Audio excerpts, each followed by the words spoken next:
খুব জোর ঝাল লেগে গেছে বলো, লঙ্কাটা কেমন দিলাম, তাই না? এই কথাটা অনেকেই বলছে। হ্যালো এভরিওয়ান, কেমন আছো তোমরা? আশা করি যে যেখানে আছো খুব ভালো আছো, আর আমিও ভালো আছি। তো বাপের বাড়িতে আসার কারণে আমার ভিডিও করা হয়নি, তো লেট হচ্ছে ভিডিওটা ছাড়তে। তোমরা হেল্প করো, মানে দেখো এবং শেয়ার করে দিও। তো অনেকেই আমার ভিডিওতে এসে কমেন্ট করছে যে ফিট বিশ্বজিৎ যে কথাগুলো বলেছে সেগুলো একদম ঠিক, আর তোমাদেরকে বলেছে বলে তোমাদের খুব ঝাল ধরেছে। বলো এ ভাই, তোরা কি দেশের মানুষ না পাকিস্তান থেকে এসে আমাদের দেশে বসবাস করছিস? তোরা ভাব, তোদের নিজেদের কোনো সিকিউরিটি নেই, তাই অন্য দেশ থেকে এসে আমাদের দেশে বসবাস করছিস। তারপরও তোদের এত বড় বড় কথা আসে কি করে রে? পরের খেয়ে পরের বই, আবার পরের নামেই হচ্ছে তোমার চর্চা করাটা স্বভাব। কেন লাগবে না গায়ে? কেন লাগবে না ঝালটা আমাদের? সেটা আগে বল।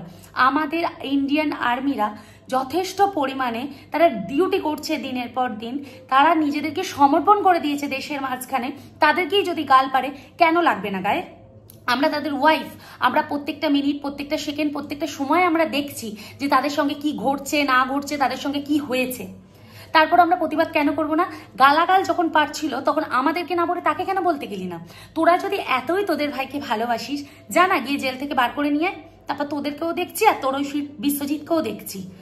নির্লজ্জ একখানা ছেলে, লজ্জা করে না তোদের এইসব কথাগুলো বলতে? দেশের খাবি, দেশের পড়বি, আবার দেশের নিয়েই আবার বড় বড় কথা বলবি।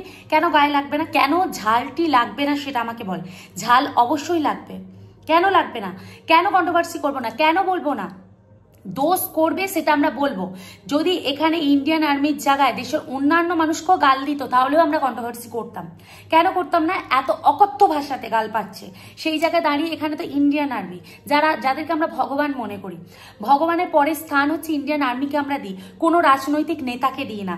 সেই জায়গায় দাঁড়িয়ে যদি তাকে গাল পারে, এখানে আমি কেন, প্রত্যেকটা মানুষ তার উপর খচে যাবে, তাকে গালাগাল করবে, তাকে খেস্তাখিস্তি করবে, এমনকি সামনে পেলে চাপ্পড়ও মারবে। কেন বলবো না আমরা রে? কেন বলবো না? চুপ থেকে সহ্য করব? আমাদের হাজবেন্ডরা তারা তাদের প্রাণ দেবে, আবার প্রাণের বিনিময়ে দেশকেও বাঁচাবে, তারপরও তাদেরকে গাল শুনতে হবে। কেন আমরা সহ্য করবো রে?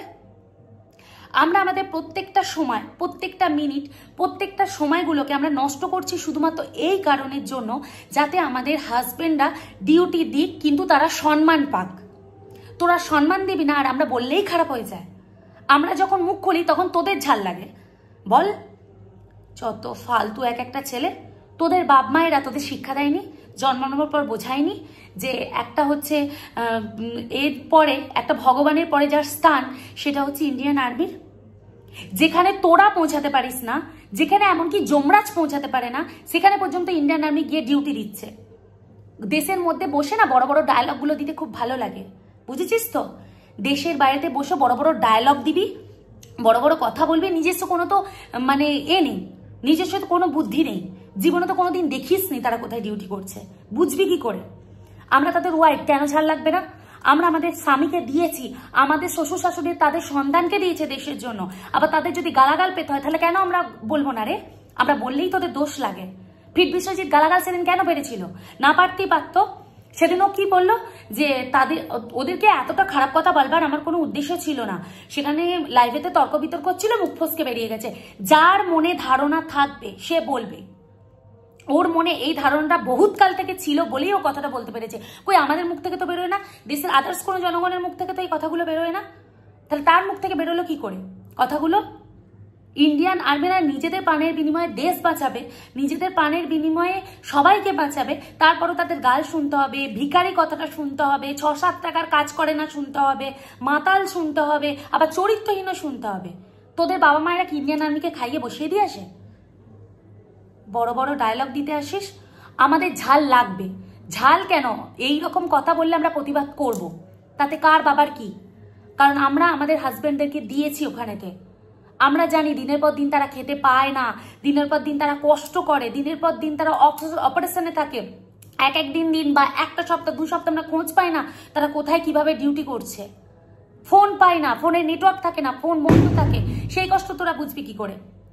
যে সমস্ত মেয়েরা এই কথাগুলো বলছো তাদেরকে তো হাজব্যান্ডকে নিয়ে পাশে শো, তাই তোমরা বুঝতে পারবে না। দিনরাত হাজব্যান্ডকে দেখছো, আমরা তো আর দেখছি না, তাই আমরা বুঝি কষ্টটা কি। যত সব ফালতু কথাবার্তা, এই ধরনের কথা বলবার আগে না দ্বিতীয়বার বলবি। এখানে যে আমি ভিডিওগুলো করছি না, এখানে প্রত্যেকটা ইন্ডিয়ান আর্মিও অনেকে দেখে, এবং দেশের সৈনিকরাও দেখে, তারা খুব ভালো করে জানে যে আমি যে কথাগুলো বলছি সেটা সত্য না মিথ্যে। এবং আমি প্রতিবাদ আবারও করব যদি তাদের দিকে আঙুল তোলা হয়, কারণ তারা যে কি পরিমাণ কষ্ট করে সেটা একমাত্র আমরাই জানি, সৈনিকের বউয়েরা, দেশের কোনো মানুষ জানে না। এবং দেশের কিছু অসংখ্যক মানে ওই 1% লোক আছে যারা দেশে ইন্ডিয়ান আর্মির ঊর্ধ্বে যায়, দেশের খাবে, দেশের পড়বে, দেশের নেবে, আবার দেশের ইন্ডিয়ান আর্মিদেরকে গালাগাল পারবে। আর বাকি যে সমস্ত ছোট থেকে বড় অনেক মানুষ আছে যারা রাস্তা দিয়ে যখন যায় তাদেরকে স্যালুট করে।